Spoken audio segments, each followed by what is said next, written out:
বিক্রমপুরের ঐতিহ্যবাহী পাতা খিস্সার ভিডিও নিয়ে আসলাম বন্ধুরা আজকে তোমাদের সামনে। বন্ধুরা আমি চলে গিয়েছিলাম সিরাজদি খান বাজার হাজি আদর্শ মিষ্টান্ন ভান্ডারে। এইটা সিরাজদি খান দুধপট্টির মধ্যেই এই দোকানটা পেয়ে যাবে। বন্ধুরা দেখতে পাচ্ছ অনেক লোক খাওয়া দাওয়া করতেছে। আমি ভাইয়াদেরকে বললাম আমাকে 1 কেজি পাতা খিস্সা দিতে।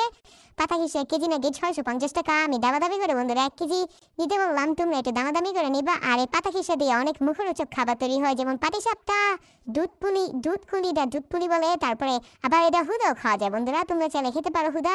বলছে আমার দেখতে পাচ্ছ উনি কোন গুপ্ত স্থানে নিয়ে আসলো। এখানে অনেক মিষ্টি দেখতে পাইতেছি আর এখানে পাতা রেখে দিয়েছে, এই জন্য এটার নাম পাতা খিস্সা। মূলত এটা কলা পাতা আছে না, কলা পাতা দিয়ে কেমনি জানি বানায় ওনারা। এটা বিক্রমপুরে পাওয়া যায়, অন্য কোনো অঞ্চলে পাওয়া যায় কিনা আমি জানি না, মনে হয় না পাওয়া যায়। তোমরা যদি খেতে চাও তাহলে বিক্রমপুরে চলে আসো। আর এখানে দেখতে পাচ্ছ যে দহি আছে না, দহি অনেক বেশি আত্ম বলে, ওইগুলোর মধ্যে ওনারা পেতে রেখেছে। ওনারা নাকি এগুলো সকালে বানাইছে তাই এভাবে রেখে দিয়েছে। অনেক দোকানে কলাপাতা দিয়ে রেখে দেয় বন্ধুরা, ওনারা দহি বেঁচে রেখে দিয়েছে। কেন রেখেছে তা আমি জানি না। তো হচ্ছে আমাকে আধা কেজি ওনারা 1 কেজি দিল। আর এই পাতা খিস্সার ইতিহাস নাকি অনেক বড়। কোন সম্রাট জানি বানাইছিল সর্বপ্রথম আমি জানি না। ইতিহাস সম্পর্কে আমার অত ধারণা নাই। কে তোমাদের যদি ইতিহাস জানতে মন চায় তোমরা ইতিহাস গুগলে সার্চ দিয়ে জানতে পারো। আমি ভাই সরল সোজা মানুষ, ছোট মানুষ।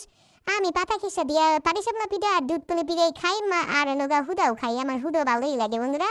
তো দেখছো আলাদা আলাদা দিচ্ছে, কারণ একসাথে দিলে নাকি লেগে যায়। তোমাদেরকে আবার একটু দেখাই দিলাম যে এখানে মিষ্টিও আছে, আর উনি আমার ইটা প্যাকেট করে দিল। আর তোমরা যারা যারা খেতে চাও তারা বিক্রমপুরে চলে আসো আর এসে নিয়ে যাও, আর আমাকে জানাও কেমন লাগে তোমাদের পাতা খিস্সা।